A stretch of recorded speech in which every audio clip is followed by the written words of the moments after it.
may naano ko na fax na bukas tatawagan ko.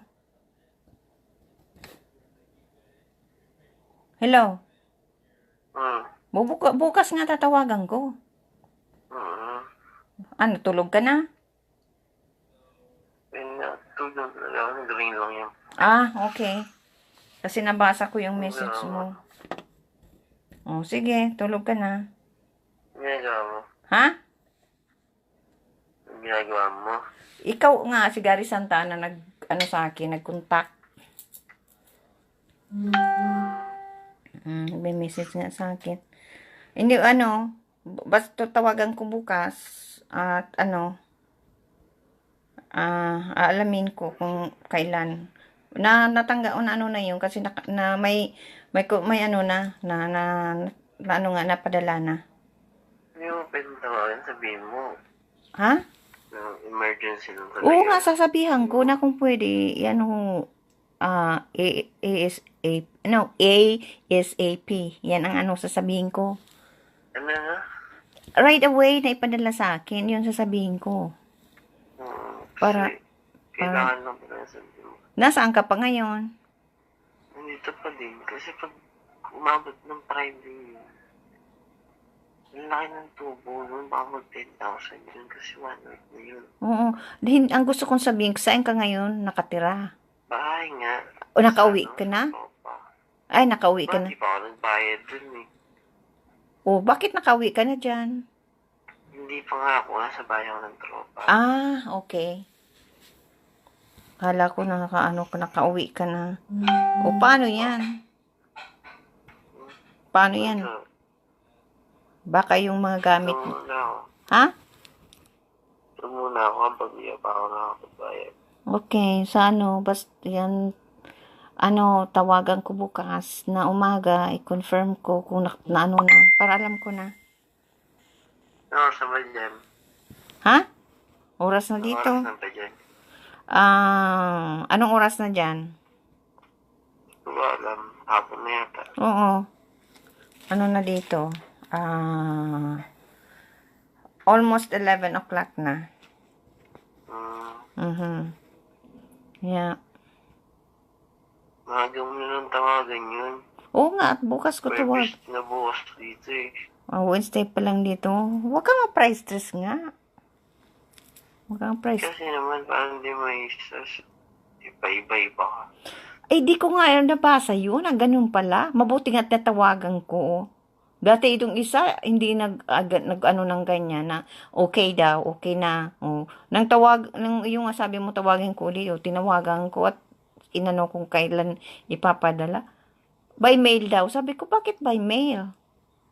Bakit sabi ko hindi deposito sa account ko? Ang sabi niya, wala daw kung attach na yung void check para doon i-deposito. Yan kaya. Sabi ko, i-hold muna. Kasi i-mail na pala. Sabi ko, kung kailan yan kung mail? Mga Monday pa daw o Tuesday mga kakarating. Sabi, di matagal. Sabi ko, i-hold mo muna yan, yan. Huwag mo na at ko yung yung i-fax ko ulit yung uulitin ko ulit. Yun. Monday, Tuesday. Kailangan nga ng Friday yun. Ay, ang ibig kong sabihin, kung by mail, next week pa yun makukuha. By Tuesday. Kaya sabi ko, no, wag ipadala by mail. Dapat direct deposit. Kasi, pag mail ngayon, ay nandyan na agad sa account ko. Ganyan yun. Kasi Friday, magiging 10,000 yung promise. Oo nga.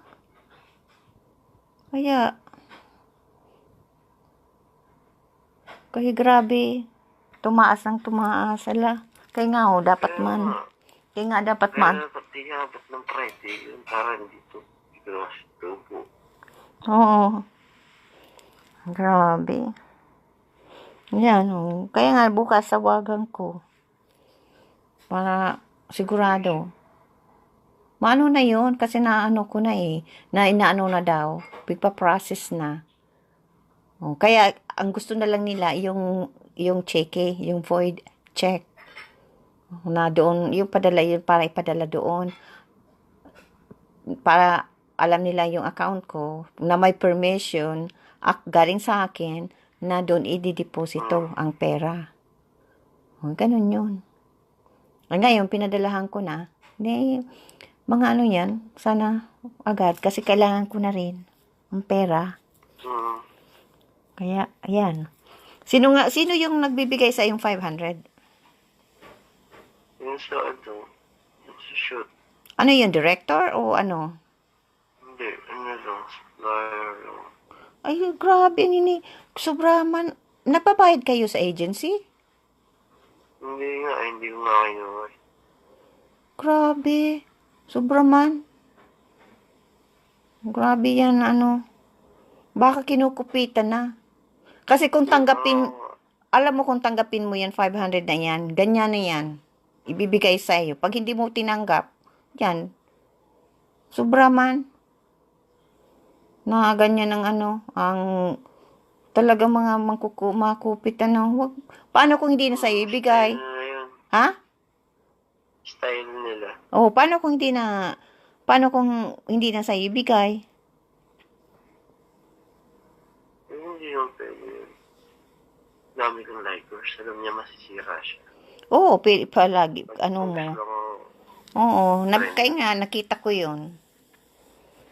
Grabe, wag mong tanggapin ang 500 kasi pag tinanggap mo yan, dyan na yan, ma-maintain na yan dyan. Dapat nga, taasan mo na ang ano mo, talent fee mo. Dapat mag-aral kang ano, yung acting lesson. Tuloy na. O, sige. Okay. Dapat to. O, sige. Basta bukas. Bye-bye. Okay, good night. Mm. Mhm.